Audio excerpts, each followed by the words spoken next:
नमस्कार, बीड प्रहार लाईव्ह मध्ये आपणा सर्वांचं स्वागत आहे।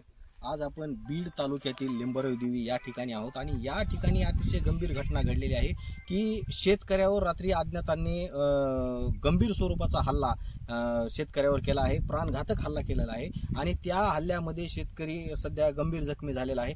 रात्रीच्या वेळी या शेतमुग पिकाला राखण करण्यासाठी या ठिकाणी आलेले होते। रात्री ज्या ठिकाणी ते शेतकरी झोपलेले होते त्या ठिकाणी ही बाज आहे आणि या बाजेवर ते झोपलेले होते। अज्ञात हल्लेखोर या ठिकाणी आले आणि त्यांच्यावर हल्ला केला। अतिशय गंभीर स्वरूपाचा हल्ला केल्याने त्यांना आता एका खासगी रुग्णालयामध्ये दाखल करण्यात आलेला आहे। नेमकं ही जी घटना जी आहे नेमकं का घडली, कशामुळे घडली, एक तर आपण पाहितलं की बीड जिल्ह्यामध्ये सध्या जे मस्साजोगची जी घटना आहे ती अतिशय गंभीर असताना पुन्हा अजून अशी जी घटना जी आहे ती गंभीर स्वरूपाची घटना पुन्हा घडलेली आहे। आणि विशेष म्हणजे ज्या शेतकऱ्यांनी जे दुचाकीवर या ठिकाणी आलेले होते ती दुचाकी देखील अशी जाळून खाक त्या हल्लेखोरांनी केलेली आहे। नेमकं त्यांचे ज्यांच्यावर हल्ला झाला त्या शेतकऱ्याचे बंधू आपल्यासोबत आहेत। नेमकं काय घटना घडली याबद्दल आपण त्यांना विचारू। नेमकं काय घटना घडली, काय प्रकार झाला होता रात्री आमचे बंधुराज जगन्नाथरावजी नांदे हे 7च्या हिशोबात रानात आले आणि रानात आल्याच्या नंतर जवळजवळ त्यांनी 8:30-9च्या हिशोबात ते झोपी गेल्याच्या नंतर इतका त्यांच्यावर भ्याड हल्ला केला आहे की जवळजवळ त्यांना जी आले जी मारायला सुरुवात केली त्यामुळे हे म्हणजे गंभीर ते इतके बेशुद्ध पडले।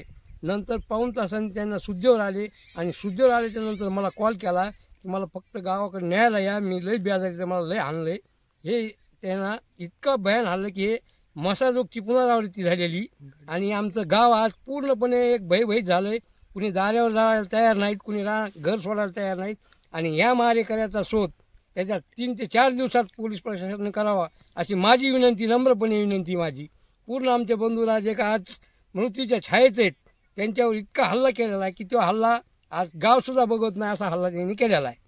रात्री साधारणतः कितीची घटना झाली आणि पोलीस प्रशासन या ठिकाणी आलं होतं का? रात्री 9, 9:30च्या हिशोबात ही घटना झाली आणि पोलीस प्रशासन रात्री इथं गाडी PSI साहेब ते बी येऊन गेलेले आहेत, पोलीस सुद्धा प्रशासन येऊन गेलेले, त्यांनी सर्व पाहणी केली आणि त्या पाहणीद्वारे पुन्हा त्यांनी त्यांचा रिपोर्ट तयार करत दिली।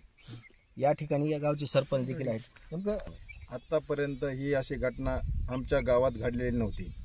एकतर ही घटना अशी घडली या गाव भयभीत झालंय, सर्कलचे लोकांचे सारखे फोन यायला झालं कसं काय असं गावामध्ये। एकतर शेतकरी आमचे तलावामध्ये पाणी असल्यामुळे एकतर शेतकरी रानडुकरासाठी ह्यासाठी ते ह्याच्यामध्ये जातात, शेतामध्ये जातात आणि शेतामध्ये गेल्यानंतर त्यांचे पिकं असतात म्हणून ते राखणीसाठी जातात। तर असं राखणी जातात, मला सांगा जर असं झालं तर राखायचे शेत म्हणजे कसे राखायचे पिकं? ह्याच्यावर काहीतरी उपाययोजना केला पाहिजे ना। रात्री मग साहेबाला फोन लावला मी, साहेबाला, साहेबांनी लगेच SMS करून त्यांना PIला सांगितलं। PIला सांगून त्यांनी तत्काळ घटनास्थळी जाऊन पाहणी केली आणि पाहणी केल्यानंतर आता बी सकाळी फोन आला साहेबांचा, तर ते म्हणले लवकरात लवकर त्यांना कोण आहेत ते म्हणजे मारेकरी त्यांचा तपास करून त्यांना कारवाई करण्यात।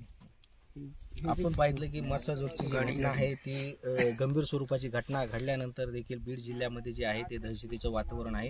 गुंड जी आहेत ते कुठल्याही पोलीस प्रशासनाला घाबरायला तयार नाहीत असंच म्हणावं लागेल। कारण ज्या ठिकाणी ज्या शेतकरी ज्या दुचाकीवर आला होता ती दुचाकी देखील जाळून खाक घटना घडलेली आहे आणि त्यामुळे या भागातील असणारा जो शेतकरी आहे तो अतिशय भयभीत झालेला आहे। पोलीस, कारण हे जे हल्लेखोर आहेत, ज्या हल्लेखोरांना आता जर मोकाट सोडलं तर नंतर ते कुठं ना कुठं तरी अजूनही घटना करू शकतात। त्यामुळे या भागातील शेतकरी, त्यांचे जे बंधू आहेत, नातेवाईक आहेत, त्यांची देखील मागणी आहे की हे जे कोणी हल्लेखोर आहेत त्यांच्यावर कठोरातली कठोर कारवाई करण्यात यावी अशी या ठिकाणी मागणी करण्यात आली आहे। कॅमेरामॅन प्रदीप आनेरावसह मी अशोक होळकर, बीड प्रहार न्यूज, बीड।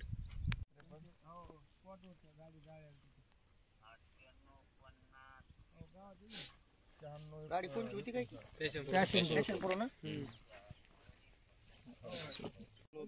हो, कीर्तन चालू होतं, कीर्तन ऐकत होते, ते आवाजामुळे घेतलाय ना।